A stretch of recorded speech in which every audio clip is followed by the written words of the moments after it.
What's up, y'all? It's Bethany and Kristen. I want to rewind back in time to the moment I remember so clearly walking into the jewelry store, and I had actually been looking through this specific jewelry store, their magazine, and I remember seeing a specific ring that I wanted, and I was 13 at the time, and I remember finally the moment came, and me and my dad went to the jewelry store, and I remember seeing it. It was like a sterling silver ring with a little purple gem and like two little swirls on either side, and I was getting my purity ring.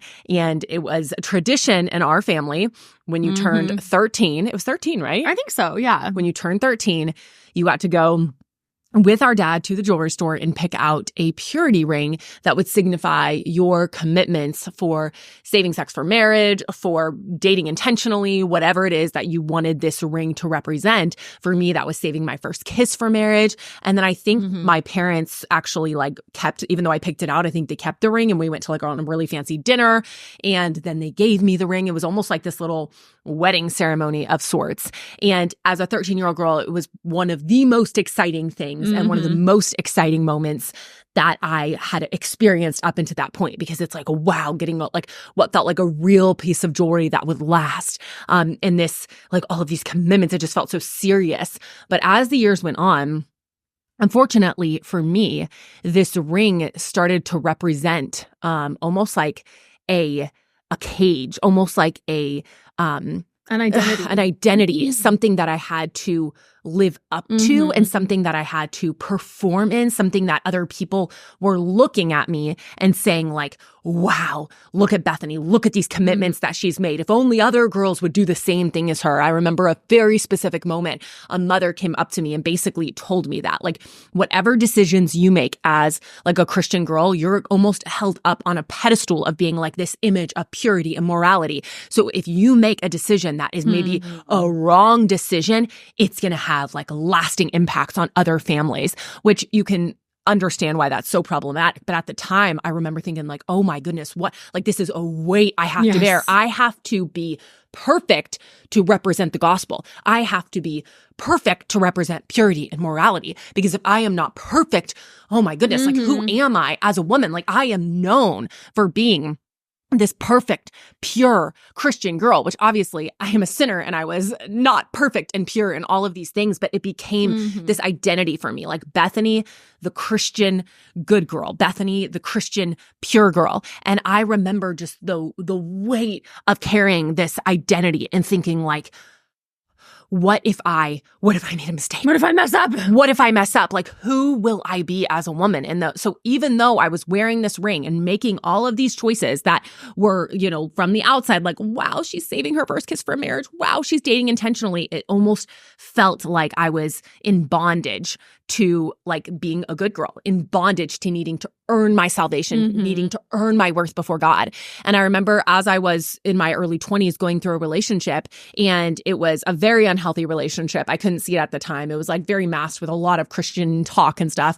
And it was not a good relationship. And there were some boundaries that were crossed in the relationship. And I remember being devastated because even though they weren't massive boundaries that they were crossed. They weren't that big, honestly, but because I had this standard of perfection in my mind, I had to be perfect because that's what gave me worth as a Christian woman. I remember just being devastated because I thought, who even am I? What even am I as a woman anymore? I am not perfect. How could God even love me? And so it was at that point in my life that I had to make a choice. I remember I can't go on like this. I can't live like this. Getting to the punchline. Come on. I thought I was telling the whole story. Oh, I was tell the beginning and then let's get into it. You're giving us everything. Because in this conversation, we want to start by asking the question, really talking about purity rings, because we're sisters, as most of y'all know, and we grew up in the same family, obviously. And so purity rings were something. No, we're going to get to the end. But come on, you got to get there a little bit. You're giving us everything. Because what we want to talk about really is looking back on our our youth, the way that we wore purity rings, what they represented. Would we do that again? Would we do something differently? Were they, I mean, from just what you've told so far, it sounds like it wasn't super beneficial well, for you, which there's we'll a twist get in the into. story. There's a twist in the story. And so just like looking back, because I know we have done episodes on purity culture. Yeah. And we've talked about a lot of the ditches that you can fall into in purity culture. And we've clarified even things that we've said and just like what we would do differently. But this topic is something that we are now really passionate about in like not just purity rings, but this whole idea of religious womanhood is kind of what we've come to call it. In fact, if you don't know, we just wrote a brand new book, our newest release called Made to Be She, Reclaiming God's Plan for Fearless Femininity. So good, y'all. And in this book, we take a look back pretty much on our whole lives and we ask the question, where have we gone wrong as Christian conservative women? What ditches have we fallen into? Religious ditches that look really good on the outside. Yeah. It checks all the boxes for like, oh, that would be a godly Christian woman, right? People looking on, look at her, just like the purity ring. She's so pure. She's so godly.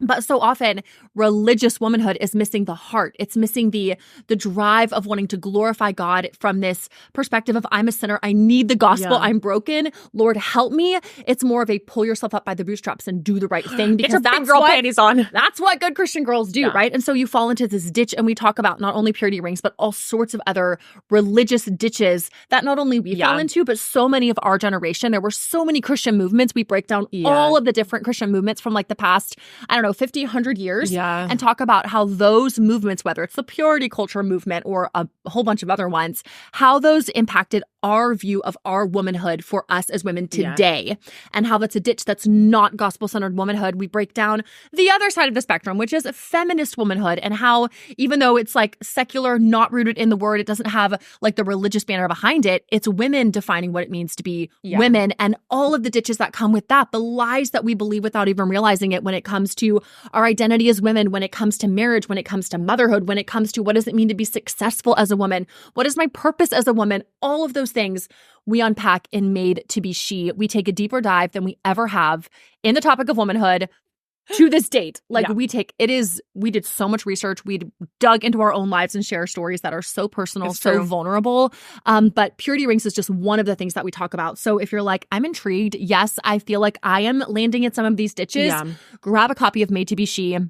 It's available everywhere. Reclaiming God's plan for fearless femininity. We need to do that. And one of those things is recognizing where have we gone astray religiously under the banner of religion. Where have we lost the gospel? And for some people, and I think in ways for us, purity rings was one of those ditches. Yeah, for sure. I don't know when I can finish my story. Okay, well, I don't know. What do you think for you? Like, you can finish the story. Go ahead, finish the story. And then I want to share some of my background. I've got a tyrant on my hands today. Sorry, I want to finish. I want you to share because I feel like ours is different. Okay, so this moment for me came where I was still wearing my purity ring, but I was like, this can either continue for me to represent this bondage of like my worth is found in and my identity is found in being a good, pure Christian girl, or I can understand, like, my worth is not found in this. My worth isn't found in the good things I do, the bad things I do, whatever. Like, my worth is found in Christ. And God loves me not because I'm perfect. He didn't send Jesus to die for me because, well, Bethany was one of these special ones that was just the perfect, pure Christian woman that everyone needed to look to. Like, no, that's all wrong. Like, Jesus died for me because I needed him, because I was imperfect. Like, he already knows that about me. He literally came because he knows that I needed him. I needed salvation. I needed forgiveness. I needed his strength. And so I wish I could go back in time and tell that mom that came up to me like, whatever you do, the daughters of the church are going to be looking to you. I needed to be like, go look to Jesus. Like, don't look to me. I think that was so much pressure and so like just so wrong on so many levels. Like, that's not what we should be doing. Like, ultimately we should be looking to Christ, and at the foot of the cross, we all need Jesus. And so I kind of made this turn in my life of continuing to wear my purity ring, but it took on a whole different meaning for me. I chose How old did you say you were when I was happened? in like my early 20s when this happened. Okay. So now I'm like in my early 20s still wearing my purity ring, but really, really thinking of the verse, Proverbs 3, 5, and 6, which says, trust in the Lord with all your heart and do not lean on your own understanding. In all your ways, acknowledge him and he will make your path straight. Really just like dedicating my life to the Lord and saying, God, I am not a perfect woman. I need you. I want to trust you. I want to live for you. And I don't want to earn my worth anymore. I don't want to earn perfection. I don't want to earn any of this. Like I can't. I don't want to try to. Yeah, I don't even want to try to. I just want to be like free in the grace and love and forgiveness that you've given me. And it really was such a weight lifted off. And so I think some people were surprised at my wedding because we live streamed my wedding, and it's actually, I think it's on the Girldefined YouTube channel. I think it is. So we live streamed my wedding with Dave and I chose on my wedding day, like I really thought about it. And I actually decided to put my purity ring on a necklace chain and give it to my husband, Dave. And that was really controversial because people were like, well, why would you do that? Now, what do you like, own him or what else? What is all of this? But for me, Wait, you did that in your ceremony? Uh-huh. Why do I not remember that? Maybe you were like taking a snooze. I know. Oh, okay. Yeah, it was a part of our ceremony. And I read a letter to him, and you can watch it all in our wedding video. But for me, it was more of like, I have been praying for you and I have been trusting the Lord and living for him. And it was just like, it just kind of like a sign of God's faithfulness and grace in my life, my purity ring. And I wanted to share that with my husband because I had been thinking and praying even before I knew him and really had made this turn of just like wanting to trust the Lord. And so really that ring represented for me really like my life verse of Proverbs 3, 5, and 6. And so I gave it to him. And what's interesting is even since then, my husband's actually got like some flack online for still wearing it. And people have actually like made comments about it. Wow. And actually that doesn't been like, surprise me. Yeah, like been kind of upset that he still wears it. And he like, I'm like, you can wear it or not. Like I gave it to you. We're like almost 6 years married now. Like if you're like, this is weird or I don't want to wear this or whatever, but he like chooses to wear it to this day. And he like loves to wear it. And it's like a really just like a sweet gift from me to him. And it's just like a sweet memory for us and moment for us. And it's something that now represents like it has a totally different meaning now than it did when I was 13. And so to me, the ring wasn't the issue at all. Yeah. The ring wasn't the problem at all. We all have things that symbolize meaning to us in our life. We all have things that, whether it's an alarm clock that tells us to wake up in the morning or, we get a trainer to help us like eat healthy, like whatever. Like we have things in life to kind of like help us get to where we want to be, but you can idolize things. You can start to identify in certain ways and in really unhealthy ways. And so for me, I had slipped into that ditch of religious womanhood, which we talk about in Made to Be She. And I share this whole story in much more depth with a lot of help on how you can kind of, if you've struggled with legalistic womanhood, if you've struggled with this kind of like earning your salvation, earning your worth before God type of womanhood, we dig into that in Made to Be She. But really, just kind of remembering the story of what that ring represented over the decades in my life and just seeing it now. And when I do see it on his neck, I'm kind of reminded of God's faithfulness and how even to this day, I can trust in the Lord with all my heart. And every single day that I wake up, I can continue to do that. And, if he stops wearing it, great. But I also think I'm like, like that's so crazy. It's become sweet. And I wonder if we'll like pass it down to one of our kids one day or whatever. Anyway, so that's my story. And I don't think it's the ring that's the problem. I think we can demonize the ring and be like, no more purity rings. Right. But I think that's not the issue. I think the issue is the heart and the meaning and the motivation of why we're doing something. And I think that's kind of what we need to get out when it comes to purity rings. Yeah, that's so interesting. I agree 100% with everything you said. And I have a little bit of a different journey. Yeah. I also, though, got my ring. I think it was around 13. I don't remember. Like, you have very vivid memories of going to the store, of picking it out. I do remember being in the store and picking it out. But I think that I was with both of our parents, with mom and dad, not just dad. I remember like more of a group. And I went to James Avery, which is a really popular store down here in the South. It's like a very beautiful handcrafted jewelry. And I went in, and again, it was my first, like for you, first piece of real jewelry, like sterling silver. And I remember I picked out this sterling silver ring that had this red ruby heart. I remember it. Because ruby, I think it's the stone for January, which is also my birthday month. I mean, my birthday is in January, and I think it's like rubies for January. I remember there was some significance there with the color, maybe just because it was red. I don't know, but it was this cute little heart with like these little swirls kind of holding it. And I just like saw it, and I was like, that is the ring. So classic. And it's like, you're so excited because you're young and you're getting this, it's expensive for that age. And you're getting this ring. I don't think I got it though either, because I remember then my parents taking me out to this super fancy dinner. It was at this really fun place downtown San Antonio. and I had never been to this fancy restaurant Yes. before. And we have the conversation, we talk, and I don't remember it being like awkward or scary or like weird. I remember it being like really fun and really exciting, and them just talking to me about how I'm becoming a young woman now and God's plan for marriage and purity. And like, I remember it being very positive and like a very great experience. And so they gave me my ring, and I wore it on my ring finger, like my wedding ring finger. Wore it every single day, all the time. And as I got older, I do remember, similarly as you, falling into some of those ditches, but I don't remember like seeing them as much until I was actually in my relationship with Zach. Oh, interesting. Which is interesting. For me, the ring was, in my mind, it was like, okay, this represents like, I'm not going to have sex till marriage. I also want to have my first kiss on my wedding day with my husband. That was kind of part of what, in my mind, the ring represented for me. And, just pursuing purity. But for me, when I got in my relationship with Zach, what I noticed was that my motivation for my purity ring, it was like almost to honor the commitment I had made, was very much more on the outside and less of the heart. And I remember in my relationship with Zach, different ways that, we'd had our boundaries, we had our like list of the do's and don'ts, our commitments for purity. And there were certain areas that were always you're tempted to compromise, tempted to like cross the line that you drew.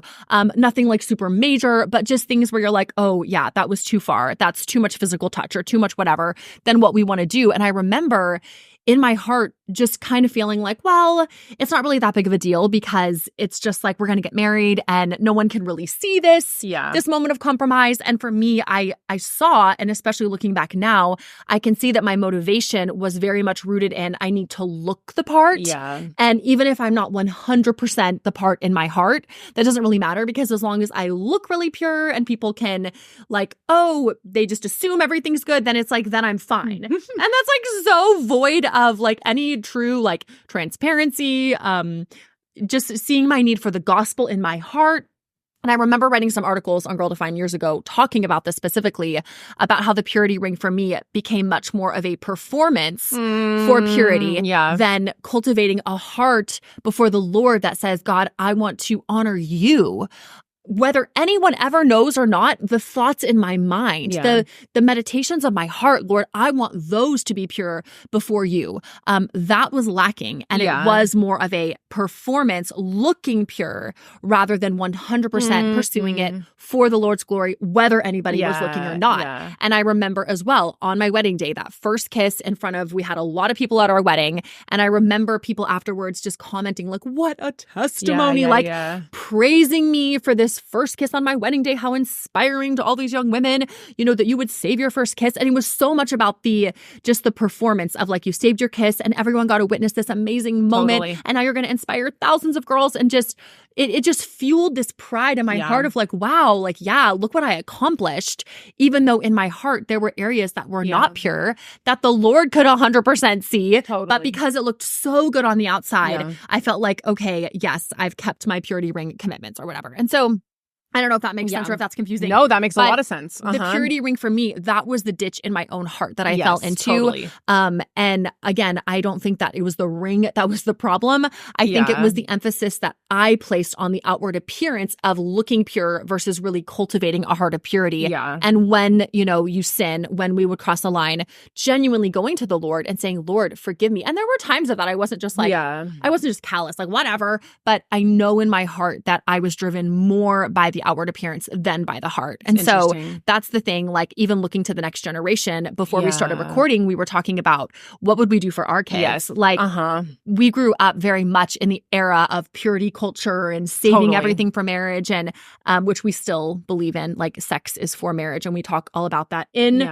actually Made to Be She. You wrote an incredible chapter on the purpose for marriage and intimacy specifically. It's a really good chapter. And how even God's design for sex points to so much of our design for men, like as men and women. Like God was so intentional in that, how we can learn so much about our womanhood through God's design for intimacy. Like it's really incredible. So you talk a lot about that in Made to Be She. It's really good. But thinking of the next generation, like our kids aren't necessarily growing up in like purity culture as we did. And so I feel like in some ways there isn't the same, like, let's label it baggage associated with it. Yeah. But I know a lot of people of our generation, similar in age, are like, oh, I'm throwing all of that out because I don't want any association with anything that happened in the past because it was all negative. There's no value in it. Yes. And then there are other people who are like, well, you don't have to ditch everything just because you had a bad experience. Like you said, a ring can symbolize a lot of things. It can like symbolize. the meaning, Yeah. So I don't know. Have you thought about, because you have a daughter and a son. A son and a daughter. Yeah. I mean, I have no plans at this point to do like a purity ring situation. Like I think it was very much like a moment in time. It was very popular. It was just like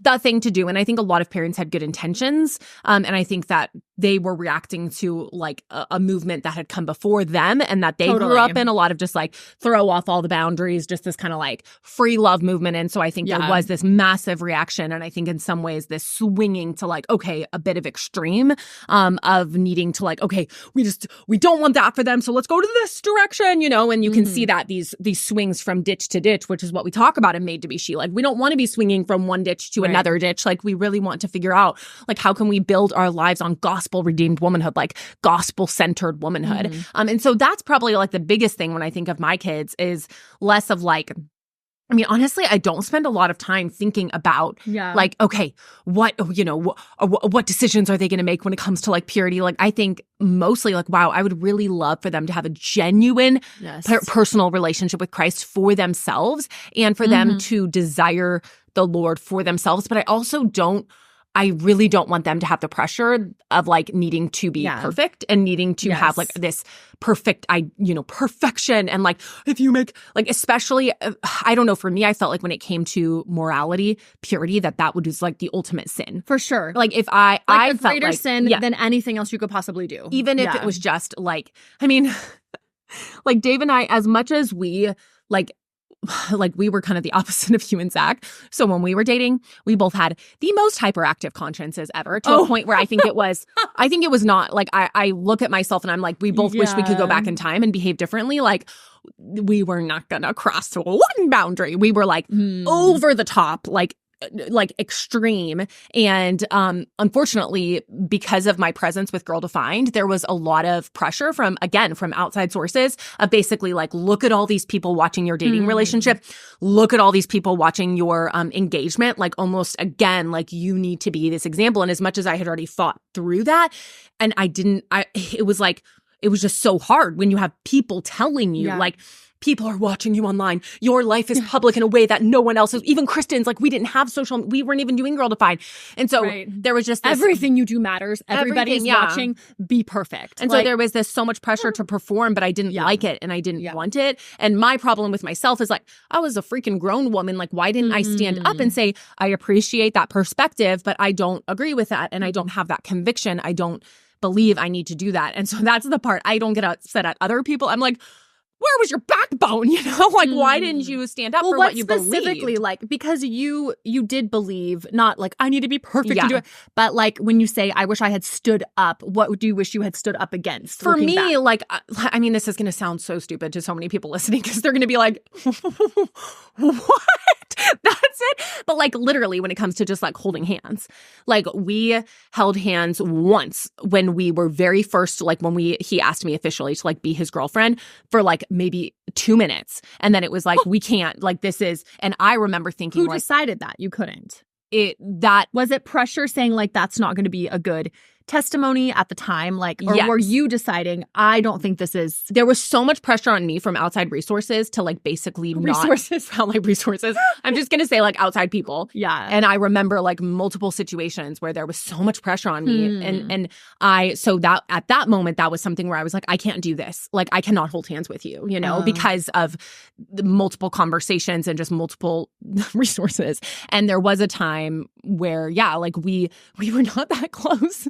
And we were just like side by side, and there was just so much concern about the appearance, and so it just almost felt easier to just like be super extreme and like almost like just be not like touch each other basically because we needed to have like this perfect appearance. And so I did not neither of us felt like we were about to like fall into some big sin. We felt very much like, okay, we are capable of making good choices in this relationship. And so I wish we could have just like, I don't know, not carry that weight of needing to portray this relationship that is like in some ways unrealistic. Like it's okay to celebrate the fact that you love each other and that you're going to get married, and knowing each couple with their differences, their strengths and their struggles, and knowing like, okay, there's different circumstances. You know, you can be at 2 a.m. in a dark corner compared to in the middle of the day and like at a party with a house full of people. There are different circumstances, but it's kind of like there was one standard for everything. And I just don't, and so both of us look back and it's like, it's just a little sad, in some ways, the anxiety, even at that point that we carried, in some ways, a lack of even being able to enjoy our relationship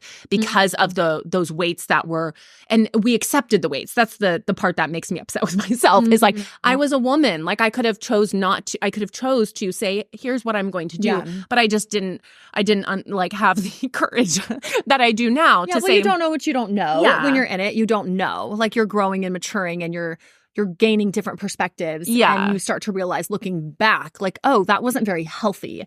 My heart wasn't really motivated by the gospel. I was in bondage to these boundaries and this look of perfection. No. It wasn't so much that I was. You felt in bondage to the opinions of what people said you needed to be. Almost like controlled. Right. And not free. But when you're in it, it's hard to even it's hard to see. So that's basically all I'm saying is that when it comes to my kids, I don't want to, I hope I can work through for myself enough of like this, like, okay, I don't want to be image-based. I don't want to be like place moralism and purity on this pedestal. Like, this is the most important thing about you, And it's just like you're saying, it's the culture we grew up in. I think that the mentors we had, even our parents, like I really do think they were reading books, they were listening to the people who were around them, and we were too. We were digging in, we were reading resources, we were, and it was like the pervasive message of the day, and so it's like when you're in it, you can't really see, and so it's like I don't want to swing to another ditch with my kids. I don't want to swing to the other side and be like, okay, well, I didn't like that, so let me go away to the other side. It's like, no,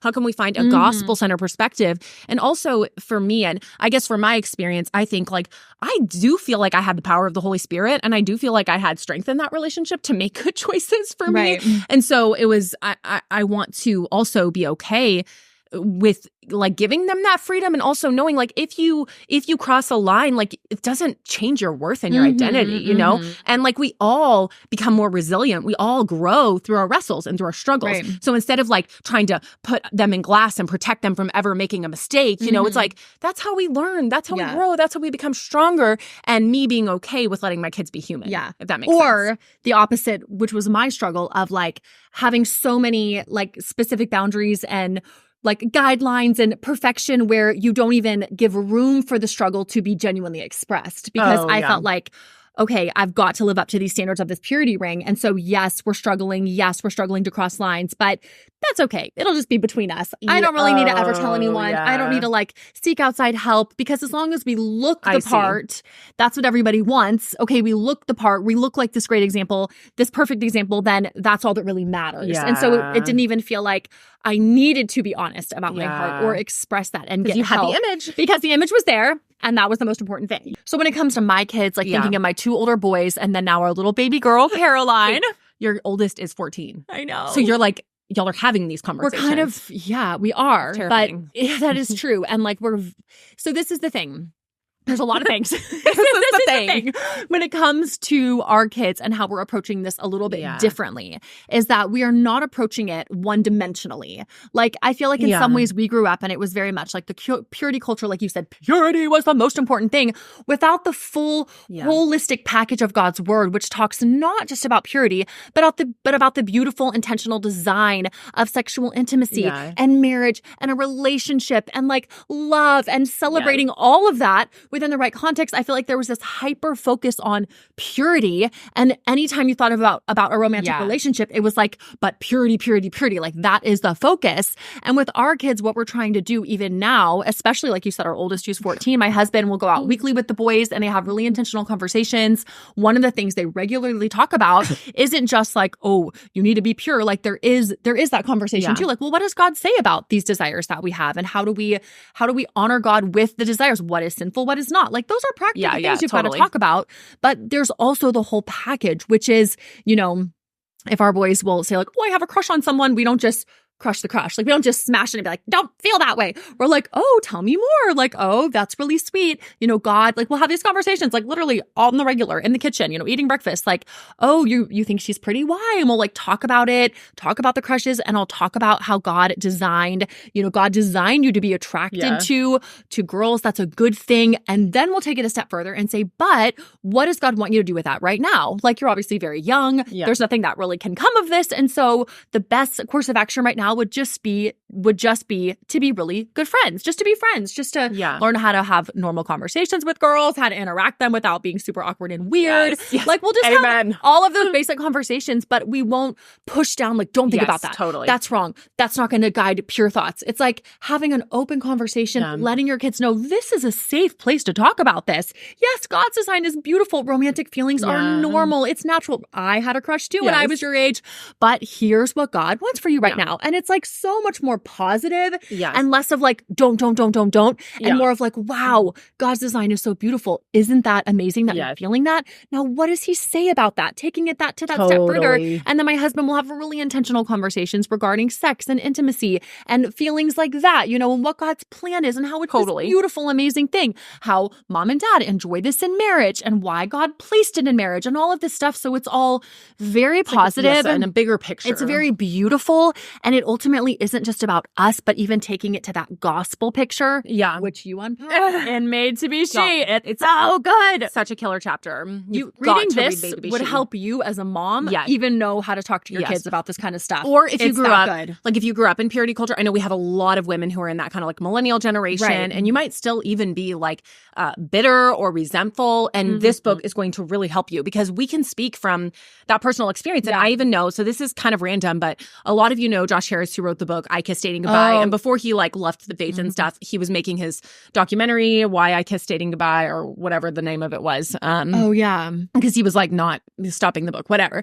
Anyway, so he actually wanted Kristen and I to be in his documentary. And I don't know where you were, but for some reason I had a call with him and the producer, and we had like this hour-long conversation just talking about what the project was going to be about. And the reason he wanted us to be in it is because we obviously like grew up on his book. We read all of his books, literally. Like we read all of them, not just his I Kissed Dating Goodbye. We read all of Josh Harris's books. And we were not like bitter. We were not resentful. Well, we made a YouTube video called, it was like Why I Kissed Dating Goodbye Didn't Ruin Our Lives. Yes. And he was saying that pretty much every woman that he had talked to who read his book was super like bitter, upset, mad because his book, he felt like promised like, hey, if you remain pure, then God will bless you. So very much that prosperity gospel type. And for whatever reason, like, I don't know, like, especially me having not, you know, I didn't get married till I was 30. For some reason, I just didn't like think that. I never like assumed like, okay, if I follow God, he's just going to give me everything that I want. Like I had this perspective of like, yes, it was hard. I wanted to get married, but also like trusting God and also coming to this place of like, I might just serve God and live for him as a single woman and I can thrive and do that really well. Anyway, so I don't exactly know where I'm going. What was I saying? Like you had a call with him, Josh Harris. Yes. Saying it's really interesting. Yeah. So we went, like, I don't know. What was the point of my story? But yeah, so that's just like an interesting tidbit that I had a whole hour-long conversation with him and he was just trying to dig in and figure out like, why did it not ruin your life? Like, why did it not ruin your life? Why aren't you upset at me? Why aren't you upset at this book? Why are you still like living this Christian life and striving to be faithful to the Lord? And why are you so joyful and happy in your life? Like what's going on? So we kind of unpacked all of that. And it's a lot of what we're sharing now, like what we've had to work through over the years. And I guess it was God's providence. I don't know. Like there was a big storm and they couldn't literally, their flights got canceled and stuff and they could not make it to San Antonio. They were actually going to stay at this house, in Kristen's house. Oh, wow. Josh Harris and his crew. Yeah, remember I offered up your house? That's right. Because I was single. I didn't have a house. I like lived with my parents. Yeah. And so we were never a part of that documentary. And the documentary came out and he left the faith and it's like a whole thing. But it's just interesting to think through like all of like, wow, this was such a like big part of our generation. And so I love the fact that we're reflecting and we're looking back and we're trying to figure out what was that ditch that that caused, or that was this kind of reason why so many people became bitter and resentful? And what was it that, like, why did we find our identity in this? Why did purity become like this God? So really digging into that and unpacking that in our book, Made to Be She, and really going back into like these movements, these Christian movements. And like we said, the movements a lot of our parents came from, and them reacting to that. And now, and just even being honest enough and saying, okay, what are we growing up in? And what is the movement today? Yeah, like what could we be reacting to? And so that's why I think it's so important to go back to the timeless word of God and really strive to live and build our lives on the gospel. And that's like, of all the things, all the conversations, all the stuff, whatever, it's like with my kids, that's what I want them to know. Like I want them to know how much God loves them, why Jesus came, where to find that forgiveness and life and purpose. And it's like, if I can do that, like point them to that, ultimately they have to choose. But if I can point them to that and just be like, not place the pressure of needing to be perfect, not placing the pressure of this image that they need to withhold, like uphold. It's like, you know what? If I can just point them to Christ, and that is like the only thing I do as their mother, I count that like a win. You know? And showing them like you don't need to be perfect because Jesus was. You need him. It's like that's what I feel like I was missing in my heart was like I need Jesus. Why? I feel the same way. No, I do not have what it takes. I cannot be pure enough. No, looking the part is not the goal. That's not the answer. That's so Pharisaical. I know. Like that is literally what the Pharisees were. It's like whitewashed tombs with the rotten inside. No, we were literally whitewashed tombs. Well, aren't we all? I mean, in one way, it's like we are so broken. We're sinners. We need the gospel. We need the cross. Like that's why Jesus died. And if that isn't emphasized, then something else will be. And in place of this heart that says, I am needy. I am a needy sinner in need of the gospel every single day. My tendencies, my heart is to not do things God's way, but to do things my way, to turn away from him, to do things in pride, in just for the image, just for the appearance. Like that is our tendency as sinful people. But like you said, if the one thing we can reiterate to our kids over and over again is that you need the gospel. God loves you. He gave Jesus to die on the cross for you. You are a sinner. He will help you. Like if I could just like over and over, like if that could be the message, which Lord willing, that's what we're taking away from this for the next generation. But at the same time, I do not want to throw all the baby out with all the bathwater because that's also what happens. Like just you said, a little bit of the bathwater is the pendulum swing where you go, okay, I'm not even going to talk about purity. I'm not even going to emphasize it at all because I've even heard some people say like, I don't even want to use the word purity anymore because it has all these connotations of purity culture and modesty and like purity rings and all these things. So we're just going to use other words. But if the word is in the Bible, like it's probably a good word to use. If the Bible speaks to something, let's not swing so far away from it that we can't even use the language of the Bible. Let's redeem the language for how it was meant to be understood, for how God was meaning it to be applied to our lives with the gospel as the foundation. So that's really, to wrap it up with our boys, with our daughter, that is our hope and our prayer, is that the emphasis would not be just on a symbol and the emphasis on upholding the value and the purity of this symbol and the image of this symbol, but that your heart would be so soft and tender to the Lord, that you would recognize your need for him, that when you sin, when you make mistakes, you would know that your family, your parents, it's a safe place for you to go and to say, I'm struggling. This is really hard. I really messed up. And it's a place where we could come alongside in discipleship, in relationship and say, yeah, I get it. I did too. Or let's look at what God's word has to say. Like, yes, that's why Jesus died. Let's go to him. Like leading our kids in that. That is also my heart's prayer and my cry. And the way that we're trying to do things a little bit differently. And as far as like actually doing a physical purity ring, I've never really taken a deep thought on it. I mean, at this point in time, I'm kind of like, I don't really feel like it's necessary.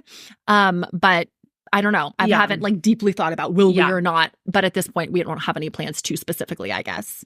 One last thing that I want to add to that, not to that, but like to this conversation. Like, let me give you some advice for your kids. The last thing she needs on top of this one is there's not only like there was a ton of disillusionment with the whole purity movement, but what's really interesting is if you actually take it a step further and you look at a lot of the people who got married that were kind of like a result of that, what's really interesting is you have a lot of, especially women in particular, which is a whole nother conversation of why, but like couples who were like, oh my goodness, we were told that if you just save sex for marriage, it's the most intimate, the most beautiful act in the world. Like sex is so beautiful. And then you have these couples getting married and they're like, this is awful. Like, this is actually not enjoyable. This is actually like honeymoons. You hear a lot of stories from couples where you're like, this was not beautiful. This was not, it was so hyped up. And now what's the problem? Like, why isn't this so beautiful? And I think part of that is because we've put the beauty, we've said the beauty is in sex. And what I think it's actually in is the people that God designed. It's the intimacy, which we unpack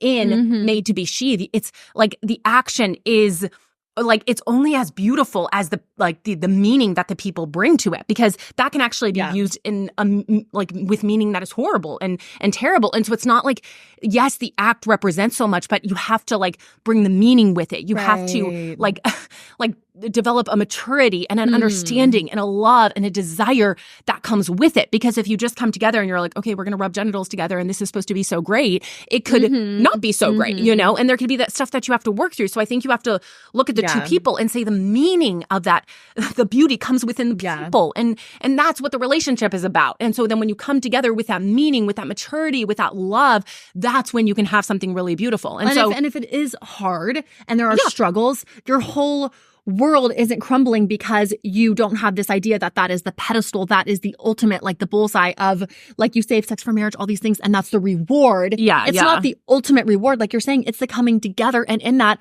you're working through with this other person, through the struggles, through the challenges, and you're becoming stronger for it. And you're experiencing the struggles. And then eventually, in so many stories, the beauty as you work through it together, because you don't have this perspective of that is my ultimate reward. And it better be amazing because I've earned it. For sure. And so it's like, I want to encourage couples not to look at just like the act, but to look at like, what is the meaning that we're bringing to this? You know, there's so many couples, it's like they're having sex, but they're a million miles apart, you know? And so we sometimes, the way that it was sometimes talked about in our generation was like, it's the most intimate thing two people can do together. But actually there are a lot of couples who are having sex and it's not intimate at all. Their bodies are together, but their hearts. It's physically intimate, but it's like, but it's physically close, but it's not like intimate in any way. It's physically close, but there's no intimacy. And so it's like, I want to change the message in that way. Like the intimacy comes from the people. The intimacy comes like from their hearts and their love for each other. And so, because you see a lot of couples and they've been married for 30 years and they may still be having sex, but it's like, they're not intimate, like they're not truly intimate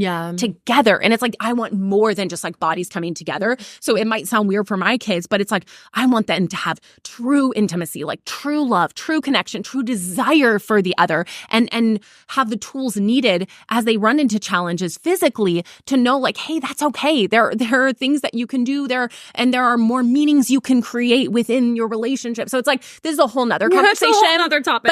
But to me, it's part of the problem. And it's whatever you call it, a reverberation, like an impact like of that culture. And so we don't dig into necessarily all of that, but I think we lay a foundation and really help dig up some of these issues inside our book, Made to Be She, Reclaiming God's Plan for Fearless Femininity. And I don't know if you're looking at me like, what are you saying? That's all great. There is so much more to unpack here.